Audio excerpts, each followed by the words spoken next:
Hello everybody, how's it going? I apologize for the video being deleted, but there were some issues with the video stream. My voice went really deep, and at one point I sounded like, well, Tyrone, basically. And the audio went out of sync as well. It started to glitch up, and it was really annoying. I tried to re-record it, but it just did not work, so I'm coming at you in a podcasty type form. Hooray! And at the very least, this means I don't have to upload a picture for the thumbnail of the video, because it's in the video the entire way through. So anyway, the stuff that I was going to talk about in the doc were pretty simple, and I'm just going to go through them quickly so this doesn't take up too much of my time. I got a couple questions, like what are the proportions of the doc, so time and the questions and stuff like that. I don't want to spoil a lot, so I will just say that the time is 10 minutes 57 seconds. It is not a full-length doc. Some people thought it was. It's not. I could not create a full-length doc in the time that I had. I just couldn't have done that. I don't have that talent. I need longer time to do that. In fact, I didn't find that I had enough time to do this. So yeah, it was a lot of late nights. As far as questions and stuff, like I said, I don't want to say what the questions really are. The premise of the doc is why is vintage gaming coming back, and why is gaming important to, like, why gaming over other stuff. It's basic stuff. And Halifax is more the location more than the central theme of the doc. Halifax is mentioned a few times just because that's where I am. I'm not in Fredericton, so I'm not going to say it's Fredericton vintage. It's Halifax vintage, because that's where I'm located. However, it's more about gaming and how gaming has come back, and the reason why in Halifax that it's come back, and to be honest, globally, because the reason for it is just a global thing. Like, I don't want to say too much, but the reason it's coming back is a reason that is fairly justified in all major cities, because all major cities have multiple of said reason to attract the people that are into this stuff because it was their childhood. That's all I can really say. Kind of vague, I know, but I don't want to like spoil half of the documentary, which is weird because it's a documentary and not technically a movie, but even still, it's something you haven't watched. It's just annoying if I told you. Not technically a spoiler because it's been out for like 10 years, but, you know, Columbine, he goes and talks to the guy that runs the NRA, and he's a dick. Like, that's not a spoiler, technically. Well, it is a spoiler if I told you when it came out. You'd be like, oh, well, fuck, I didn't know that. I thought he was just going around interviewing the people that were in the city, but he didn't. But anyway, so yeah. Don't think of Halifax when you think of this. Think of just gaming in general when you watch it. So, yeah.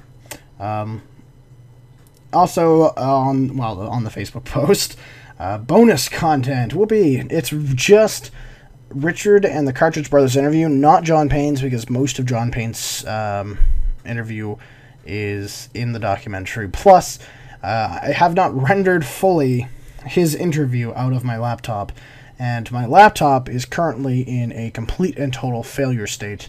It will not start up for longer than 5 minutes, and if you know anything about video, it takes a hell of a lot longer than 5 minutes to render a 10-minute interview that has already been cut down from an hour. So that, unfortunately, is just not gonna upload. I'm sorry, I apologize, but yeah. So the Richard Black interview and the Cartridge Bros interview, which Richard's is 7 minutes 10 seconds, and the Cartridge Bros are 6:50, something like that. 6:57 minutes, almost 7 minutes anyway. They will be uploaded prior to the doc going out. Now, it's not technically a spoiler because there are a huge swaths of both of those interviews that are just not used at all. 100% not used at all. And yeah, so only, I'd say, maybe a quarter of Richard's interview is used, and maybe 40, not even 30% of the Cartridge Brothers interview is used in the actual doc. Plus, I'm not telling you which parts those are, so you're going to have to wait and find out what those are. So, yeah. That will be uploaded tomorrow morning, first thing in the morning, once I get up and manage to get myself a coffee. So, expect those. Hooray! Yeah, so Richard and Mark Sean Wilson and John Payne are the main people in this.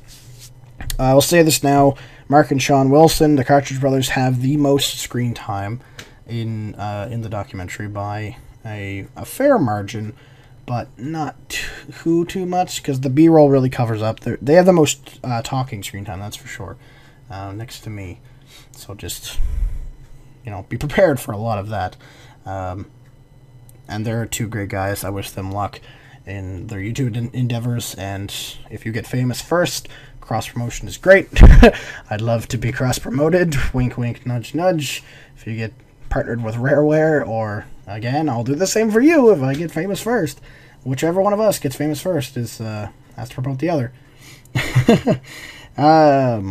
Richard, good luck with your arcade cabinet machines. I will see you at Halka, and I will also see you at some point in the near future to give you your NES back, unless you want to give it to me, in which case I'd be very thankful, but yeah, I still have to give that back to you, so I'll see you sometime in the near future. And John, I found Bubble Bobble 2. I didn't buy it. It was $300, but I do know somebody who has Bubble Bobble 2, sort of. I'm trying to remember what their name was, but they were at Anna Maritimes, and I don't know if they have a store in Fredericton, or if it's online, or what they do, but I do know where a copy of Bubble Bobble 2 is, if you're still looking for Bubble Bobble 2. So, yeah, there you go, John. And good luck with... I'm not even sure what you do for a living, John. I apologize. I know you fix up cars. Is that what you do for a living? If it is, that's a pretty damn good living. I've seen some of the cars on your Facebook page that you work on. That's pretty awesome. Anyway, last and final thing in this whatchamacallit. What will happen to this Facebook page after the doc is released? Will this Facebook page go dark? Yes, that is a definite yes. However, it doesn't mean I'm going to stop making films and other such projects, because I simply am not going to. I have 3 more quarters to go. I have another 9 months of schooling to go, plus I have, with any luck at all, a career ahead of me, which would be lovely. And I have plenty of ideas for said career. I have a web series idea that I want to use. I have a couple of short film ideas I want to do as well. Whether I'll do those in school or not is another question entirely, but I also would like to take this documentary and make it feature length, and take that 10 minutes and redo everything into a 60-minute doc. I think that'd be pretty cool. So that could be a thing in the future as well. That might also mean the revival of this Facebook page, 5 years down the line. Who knows?